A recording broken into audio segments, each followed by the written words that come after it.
Ne sot, në kuadrin të Institutit Ismail Qemali, organizojmë promovimin e veprës së dy poetëve dëshmor, Vilson Bloshmi dhe Genc Leha. E kemi menduar me 2-3 diskutime modeste dhe pastaj për gjithë secilin kemi dhurat një libër të cilën do ta përcjell me autograf vllai dhe ai që ka mundësuar botimin dhe lartësimin e figurës madhe të dy poetëve dëshmor, Vilson Bloshmi dhe Genc Leha, zoti Bedri Bloshmi. Vilson Bloshmi dhe Genc Leha ishin martirët e parë të zhvillimit të një letërsie moderne. Besoj se në asnjë vend tjetër nuk ka kaq shumë shkrimtar të martirizuar sa pati gjatë sundimit të diktaturës në Shqipëri. Tashmë që vepra e plotë e tyre ka parë dritën e botimit, duke i lexuar me vëmendje të madhe ato, jemi të bindur se metafora dhe alegoria politike në poezitë e tyre dëshmonte një fuqi të madhe paraprise për formimin dhe bot perceptimin iluminist të letërsisë dhe arteve në vendin tonë. Duke zhdukur fizikisht shkrimtarët dhe poetët, duke i burgosur dhe duke u djegur librat, diktatura zhdukte çdo shenjë identiteti dhe individualiteti, që s'duhet ta kishte njeriu i ri, e cila mund të shërbente si ulëse me civilizimin dhe qytetrimin evropian, të cilit populli ynë në shekuj i është dedikuar me gjakun, sakrificat, dijet dhe gjykimet e idealistëve, atletarëve ose intelektualëve të shuar, por edhe me vetë rilindjen tonë kombëtare. Në panteonin e tyre të lavdishëm meritojnë të ngjiten edhe poetët e Librazhmi, Bloshmi dhe Leha. Xhelozia dhe ankthi i diktaturës për inteligjencën e tyre ishte paranojake. Ata ishin dy intelektual të rinj, që po ecnin në jetë me kurajën për studime akademike dhe kulturore. Edhe pse jetonin në provincë, kultura e tyre, bibliotekat, interesi për gjuhën tregonte një nivel të lartë aristokratik. Ishin djem të rinje të bukur, shtatlart, fisnik, të mençur, të edukuar punëtor, simbol frymëzues i një rinie shqiptare gjithë shpresa dhe ëndra për një botë të re. Duke pushkatuar këto simbole, diktatura vrau ëndrën e gjithë rinisë shqiptare, varosi bashkë me trupat e tyre perspektivën e krijimtarisë si dhuratë hyjnore. Tashmë rinia shqiptare në të gjithë vendin po merrte mesazhin. Ajo duhet të përulej, të bëhej shërbëtore diktaturës dhe të mos guxonte të dilte nga binarët e parashikuar me ligj. Ndryshe e priste etusia, burgu dhe vdekja.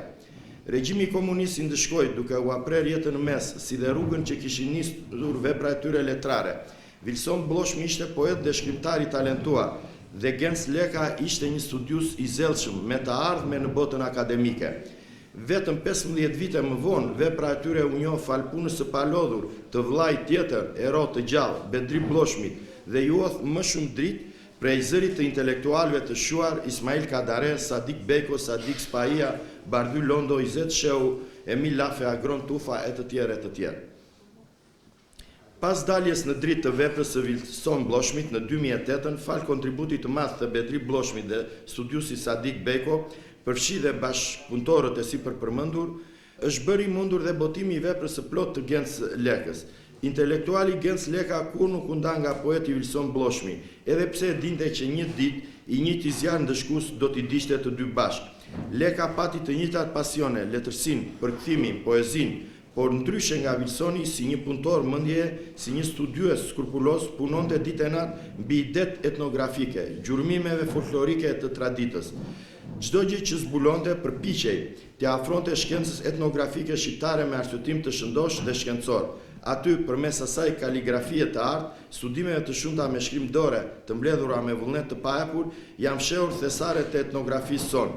Me brumin e tyre, profesorët që bën akt të ekspertizën kanë bërë dikur leksionet dhe dispensat akademike, duke kopjuar fshehtas veprën e armikut të klasës.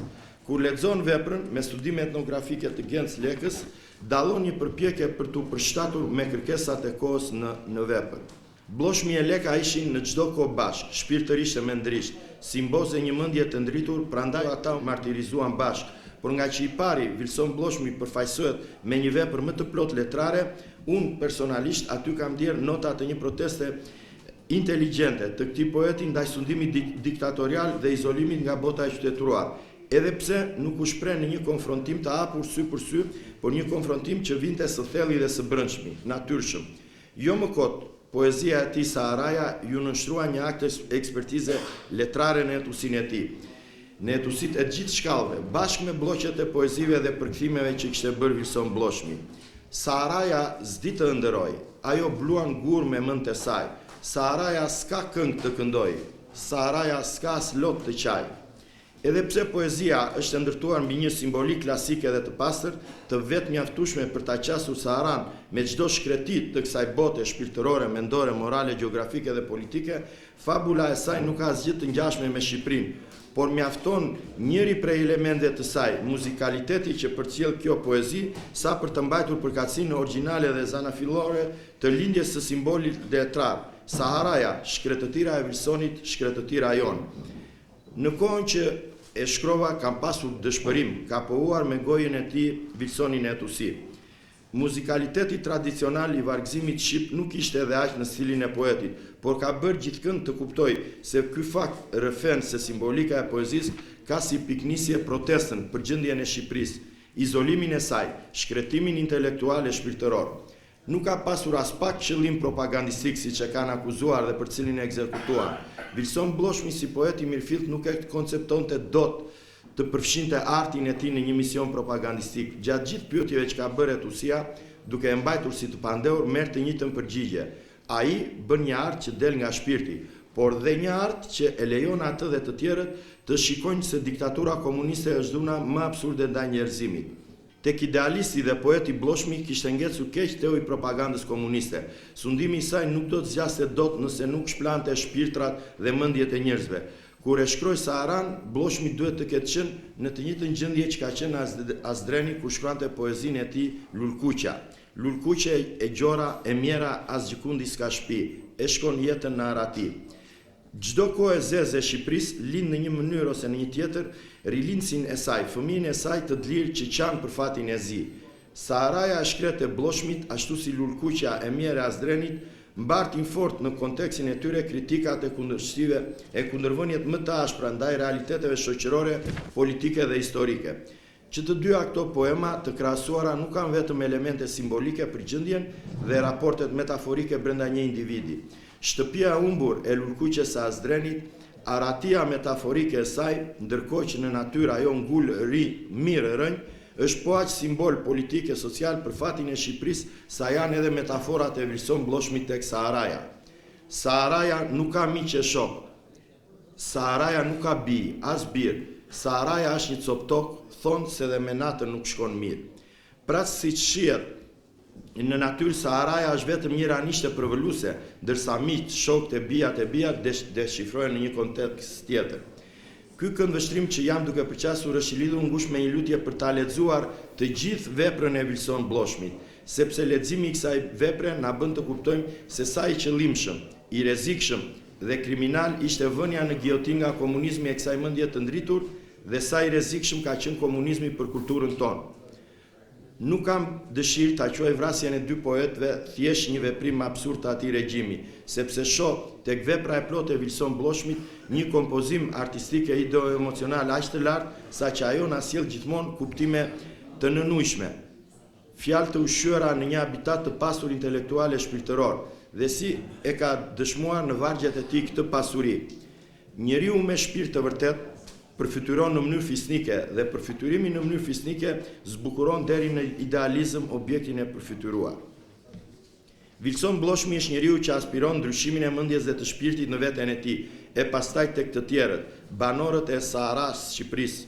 Shkretuar nga komunizmi dhe i gjithë ky shijim estetik, jo analizë e as akt ekspertiv, na le të kuptojmë e të mësojmë se protestat janë thellësisht të vetëdijshme, prej alergjisë që ai ka nga sistemi komunist i kundërvijat. Wilson Bloshmi, si zotrus i rrallë i retorikës, stilit dhe figuracionit, ka zgjedhur mjetet e shprehjes si art, pa i zhyer ato me përdorjen e qëllim. Nëse ende se kemi kuptuar se cilët janë shkrimtarët me të vërtet disident, pa dyshim nga vepra që ka lënë pas Bloshmi mund të quhet që nga sot ai si përfaqësuesi më dinjitoz i disidencës në Shqipëri, të shpallur katërsipërisht në vepër.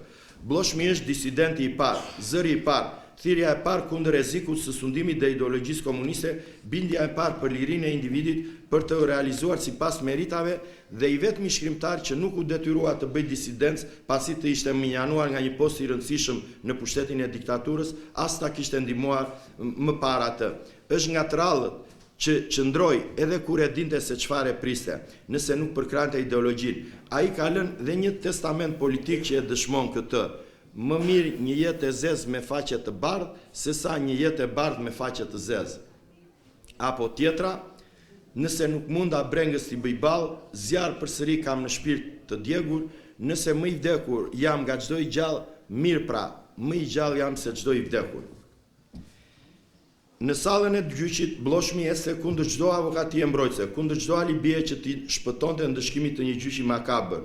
U thot atyre se ky trajtim nuk më pëlqen dhe ndaj jam pesimist. Po çdo të thoshte kjo që ky trajtim s'duhet t'u pëlqente as të tjerëve, kjo është një akt akuzë që përcillte zërin e pothuajse gjysmës së shoqërisë së goditur nga diktatura. Duhet dhe ky këndvështrimi i ri që të shihet poezia e Bloshmit si rrallë e ndonjë disidenti që kemi menduar se është. Në gjyq Wilsoni nuk haron të theksoj se edhe kur bën përkthime nxitet nga protesta për jetën e tij, nga kundërshtia e tij e brendshme, më e vërteta kundërshtia ndaj realitetit që e detyron atë të përzgjedh këta ose ata autor botror dhe asnjë autor të realizmit socialist. Gjyqi i Bloshmit në 33 ditëshin e tij i ngjan një inkvizicioni të madh legjendar. Nuk duhet krijuar bindja që Bloshmi bëri disa poezi lirike të thjeshta dhe e kanë vrarë kot. Komunistët sigurisht vrisin edhe kot, por Bloshmin e kishin objektiv të piketuar shumë qartë. Tek tuk në mënyrë të pavetdijshme ndonjë studiusi i ka rëshqitur një hipotezë e tillë, që poeti u vra në mënyrë absurde sepse bënte poezi për vjeshtën ose dashurinë. Duhet të futemi në rrugën e njohjes së veprës së plotë të Bloshmit, të njohim atë dhe të themi atë ashtu siç më tha një ditë vllai i tij Bedri Bloshmi. Këtu është Wilsoni. Wilson Bloshmi, persekutorët e kuq, ata e ditën mirë pse e vran.